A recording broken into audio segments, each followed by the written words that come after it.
जय हिंद। आज 6 तारीख है और 6 अप्रैल का करंट अफेयर्स देख लीजिए। आज का पहला क्वेश्चन होगा, भारत का सबसे बड़ा तैरता हुआ सौर ऊर्जा संयंत्र कहाँ स्थापित किया जाएगा? भारत का सबसे बड़ा तैरता हुआ सौर ऊर्जा संयंत्र कहाँ स्थापित किया जाएगा? तो यह स्थापित किया जाएगा तेलंगाना में। तेलंगाना में स्थापित किया जाएगा और मई तक या 2021 तक बनकर तैयार हो जाएगा। फ्लोटिंग है, मतलब जिस बहता हुआ। तो ये जो तेलंगाना है, तेलंगाना जो है 2 जून 2014 को आंध्र प्रदेश से अलग हुआ। 2 जून 2014 को आंध्र प्रदेश से अलग हुआ। अब कैसे अलग हुआ? हमारे भारत के संविधान में अनुच्छेद 3 के तहत, भाग 1 के अनुच्छेद 3 के तहत यह नियम है कि भारत की संसद किसी भी राज्य के नाम में, क्षेत्र में और उसके 2 टुकड़े में कर सकती है। नाम में परिवर्तन कर सकती है, क्षेत्र में परिवर्तन कर सकती है, और उसके ना उसका ढांचा बदल सकती है, उसमें कोई राज्य जोड़ सकती है। उसी तरह 2 जून 2014 को तेलंगाना आंध्र प्रदेश से अलग हो गया। आंध्र प्रदेश से अलग होकर 27वां राज्य बना। तेलंगाना में ही गोलकुंडा की खान है। गोलकुंडा की खान है जहां से कोहिनूर हीरा निकला था। कोहिनूर हीरा निकला था। सिकंदराबाद और हैदराबाद, तेलंगाना में ही 2 शहर हैं, सिकंदराबाद और हैदराबाद, जिन्हें जुड़वा शहर के नाम से जाना जाता है। हुसैन सागर झील जो है वो आंध्र प्रदेश और तेलंगाना की सीमा पर है। आंध्र प्रदेश और तेलंगाना की सीमा पर है, जबकि पुलिकट झील आंध्र प्रदेश और तमिलनाडु की सीमा पे है। पुलिकट झील का लगभग 60% भाग आंध्र प्रदेश में है, 40% भाग तमिलनाडु में है। आंध्र प्रदेश की 3 राजधानियां हैं, कुर्नूल, विशाखापट्टनम, एक ठो और है। तेलंगाना की हैदराबाद हो गई। कुर्नूल, विशाखापट्टनम और अमरावती आंध्र प्रदेश की 3 राजधानियां हैं वर्तमान समय में, कुर्नूल, अमरावती और विशाखापट्टनम। ये तो भारत का सबसे बड़ा संयंत्र स्थापित किया जा रहा है ना। विश्व का सबसे बड़ा संयंत्र जो स्थापित किया जा रहा है वह सिंगापुर में स्थापित किया जा रहा है। सिंगापुर की राजधानी है सिंगापुर सिटी। वह दक्षिण एशिया का देश है। वह आसियान में भी आता है, समझ आया। मलक्का जल संधि मलेशिया और सिंगापुर, इंडोनेशिया और सिंगापुर के बीच ही स्थित है। कई बार दे देता है मलेशिया और इंडोनेशिया के बीच, समझ में आया। अब दूसरा क्वेश्चन देख लीजिए। आइए दूसरा क्वेश्चन देखिए। भारत ने किस देश के साथ जल संसाधन के क्षेत्र में समझौते पर हस्ताक्षर किए हैं? जल संशोधन को लेकर, मतलब जल संसाधन बढ़ाने के लिए। अब जैसे पानी, आप इसमें आपको पता होगा 0.3% ही पृथ्वी पर पानी है, शुद्ध पानी पीने के लिए। वैसे तो 71% पूरा पृथ्वी पर जल है, लेकिन शुद्ध पानी जो पीने के लिए वो 0.3% ही है। तो अब पीने के लिए, अब यहाँ भारत में उतना अच्छा संसाधन नहीं है पानी उपार्जित करने के लिए, चाहे कहाँ पे पानी ज़्यादा है वो उसकी जानकारी नहीं है। तो ऐसी सब जानकारियाँ लेने के लिए, पानी बहुत ज़्यादा उत्पन्न करने के लिए, पानी प्यूरिफाई करने के लिए जो ये समझौता किया गया वह जापान के साथ समझौता किया गया है, जापान के साथ। और जापान की राजधानी टोक्यो। इसी टोक्यो शहर के ही आधार पर वाराणसी शहर, उत्तर प्रदेश के वाराणसी शहर को बनाया जा रहा है। भारत का टोक्यो अगर आने वाले समय में बन जाएगा तो भारत का टोक्यो वाराणसी को कहेंगे, समझ में आया। और इसकी जो मुद्रा है वह येन है। इसके 4 द्वीप हैं, हाइकोडा, होन्शु, शिकोकू, क्यूशू। 4 द्वीप हैं। हाइकोडा उत्तर से लेकर दक्षिण तक देखिए विस्तार, हाइकोडा, होन्शु, शिकोकू, क्यूशू, समझ में आया।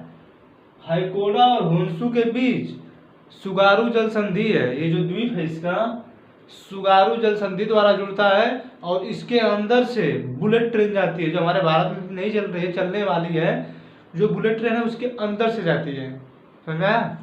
इसे सुगारू जल संधि से, ये जल लिखे हैं, जल संधि से पढ़िएगा।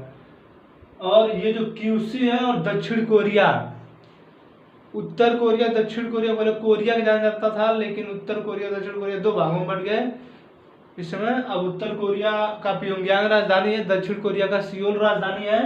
तो दक्षिण कोरिया और जापान के क्यूशू द्वीप से एक जल संधि बनती है जिसका नाम है सुसीमा जल संधि। कौन सी जल संधि? सुसीमा जल संधि। समझ आ रहा है? अच्छा, ये द्वीप इसका देख लीजिए वर्ल्ड मैप में, ये देखिए इसका,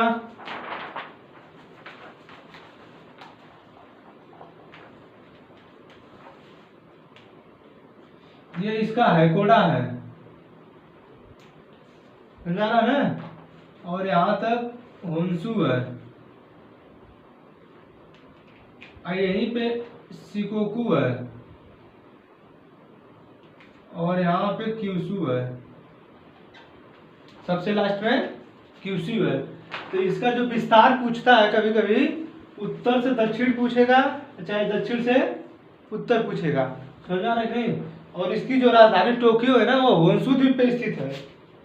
इसकी राजधानी टोक्यो होन्शू द्वीप पे स्थित है, समझ आया?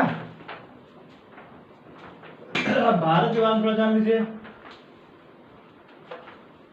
15 अगस्त 1947 को भारत आजाद हुआ, चाहे स्वतंत्र हुआ। लोग 26 जनवरी को मनाते हैं आजाद, लेकिन वह हमारा भारत का संविधान पूर्णतः 26 जनवरी 1950 को लागू हुआ था, न कि आजाद तो 15 अगस्त 1947 को ही हो गया था।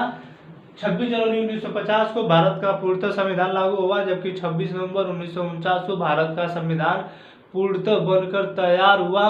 2 वर्ष 11 माह 18 दिन में बना था। टोटल खर्च 63 लाख रुपए आया था। 9 दिसंबर 1946 को संविधान सभा की पहली बैठक हुई थी और यह जो संविधान बना कैबिनेट मिशन योजना के तहत हमारा संविधान बना। भारत की राजधानी नई दिल्ली है। वर्तमान में राष्ट्रपति हैं रामनाथ कोविंद जी 14वें क्रम के। भारत के प्रधानमंत्री हैं नरेंद्र मोदी जी और वो 15वें क्रम के प्रधानमंत्री हैं। और जो राष्ट्रपति वो 14वें क्रम के हैं। या वेंकैया नायडू हैं उपराष्ट्रपति हैं। यहाँ के मुख्य न्यायाधीश जो हैं शरद अरविंद बोबड़े हैं, जबकि यहाँ के मुख्य सेना अधिकारी सीडीएस जो है वो बिपिन रावत जी हैं। समझ में आया? तीसरा क्वेश्चन देखिए। तीसरा क्वेश्चन देखिए, नीलम साहनी को किस राज्य का चुनाव आयुक्त घोषित किया गया है? किस राज्य का चुनाव आयुक्त घोषित किया गया है? तो नीलम साहनी को आंध्र प्रदेश की मतलब चुनाव आयुक्त घोषित किया गया है। आंध्र प्रदेश की राजधानी विशाखापट्टनम, कुर्नूल, अमरावती 3 है। भारत का पहला ऐसा राज्य है जिसकी 3 राजधानियां हैं, जबकि उत्तराखंड में 2 राजधानियां हैं, गैरसैंण और देहरादून। जम्मू कश्मीर की पहले 2 राजधानी थी, अभी भी 2 राजधानियां हैं। समझ में आया? और आंध्र प्रदेश के सीएम है वाईएस जगनमोहन रेड्डी और जो राज्यपाल हैं विश्वभूषण चंद्रन है। विश्वभूषण चंद्रन है। राज्यपाल के बारे में जान लीजिए। राज्यपाल की नियुक्ति कौन करता है? राज्यपाल की नियुक्ति करते हैं राष्ट्रपति प्रधानमंत्री के सलाह पर। और यह विधानसभा का वास्तविक कार्यपालिका का अध्यक्ष होता है। नहीं, वास्तविक नहीं, वास्तविक तो होता है मुख्यमंत्री। यह सिर्फ कार्यपालिका का अध्यक्ष होता है। राज्यपाल कार्यपालिका का अध्यक्ष होता है, जबकि वास्तविक कार्यपालिका का अध्यक्ष मुख्यमंत्री होता है। समझ में आया? जो राज्यपाल होता है वह कार्यपालिका का सिर्फ अध्यक्ष होता है। यह सिर्फ सिग्नेचर करता है। कोई भी कार्य होगा, कोई भी बिल पास स्टेट में होगा जो इस पर सिर्फ सिग्नेचर कर देगा और हर कार्य जो है वो मुख्यमंत्री करेगा। जैसे प्रधानमंत्री है, राष्ट्रपति क्या करते हैं? सिर्फ सिग्नेचर ही करते ना है, हर कार्य प्रधानमंत्री का करवाते हैं, नाम इनके राष्ट्रपति का है। उसी तरह यहाँ पे भी राज्य में भी है। तो नियुक्ति कौन करते हैं? राष्ट्रपति करते हैं। और राज्यपाल की योग्यता क्या होनी चाहिए? राज्यपाल की योग्यता होनी चाहिए उसकी उम्र 35 वर्ष हो।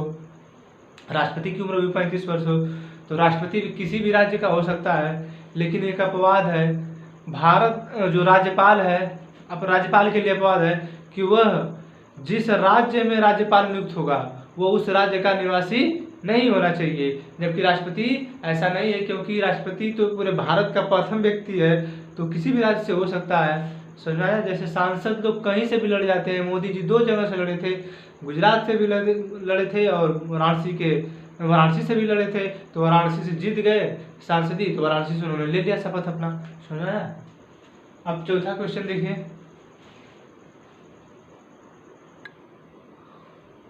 चौथा क्वेश्चन देखिए, 2020 के व्यास सम्मान से किसे सम्मानित किया जाएगा अभी 2020 के व्यास सम्मान से किसे सम्मानित किया गया है? तो यह है डॉक्टर शरद पगारे। डॉक्टर शरद पगारे, इनकी एक किताब है पाटलिपुत्र की सामग्री, जो 2010 में लिखी गई थी, और यह जो पुरस्कार इनको मिला है यह 30वां पुरस्कार है।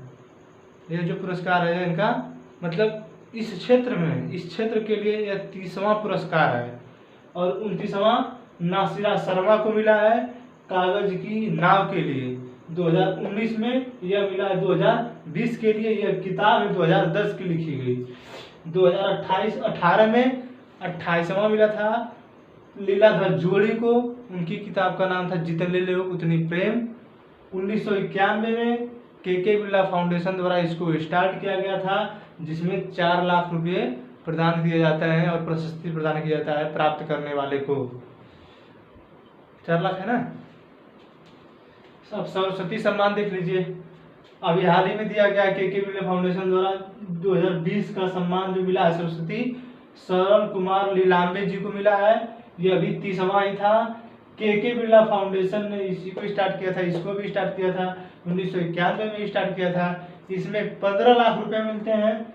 29वां मिला था वासुदेव मोही को, 29वां 2019 का वासुदेव मोही को मिला था चेक बुक के लिए, जो कि सिंधी भाषा की किताब है। अभी हाल ही में दादा साहब फाल्के पुरस्कार प्रदान किया जाएगा, जो भारत के सिनेमा क्षेत्र का सबसे उत्कृष्ट सम्मान है। 2019 में 2019 के लिए रजनीकांत को दिया जाएगा। इन्हें सन 2000 में पद्म भूषण और सन 2016 में पद्म विभूषण से सम्मानित किया जा चुका है। 2018 का दादा साहब फाल्के अवार्ड अमिताभ बच्चन जी को दिया गया है, जो कि टीवी हारेगा और देश जीतेगा के ब्रांड एम्बेसडर हैं। और 2017 का विनोद खन्ना को दिया गया है। 2018 में जो अमिताभ बच्चन जी पाए थे उसका क्रम था 50वां, और जो 2017 में विनोद खन्ना जी पाए थे उसका क्रम था 49वां, और जो 2019 में पा रहे हैं रजनीकांत जी उसका क्रम है 51वां। समझ में? अब अंतिम क्वेश्चन देख लीजिए, 5वां क्वेश्चन।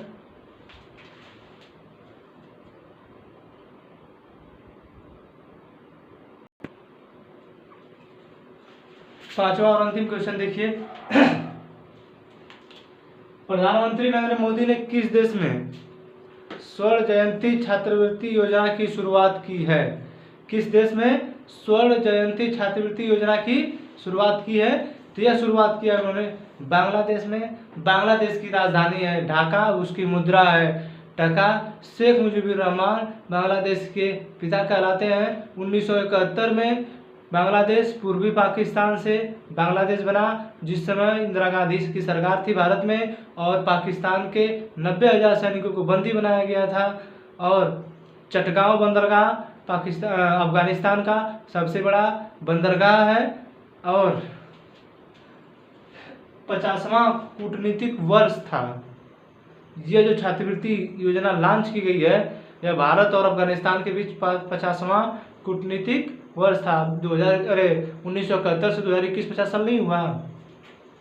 शेख मुजीबुर रहमान यहाँ का पिता कहा जाता है। बहुत चीज़ है, सुंदरबन का डेल्टा सबसे बड़ा डेल्टा है, गंगा को पद्मा कहा जाता है, ब्रह्मपुत्र को जमुना कहा जाता है। दोनों को मिलने के बाद मेघना बनती है, फिर इसमें आके बराक नदी मिलती है।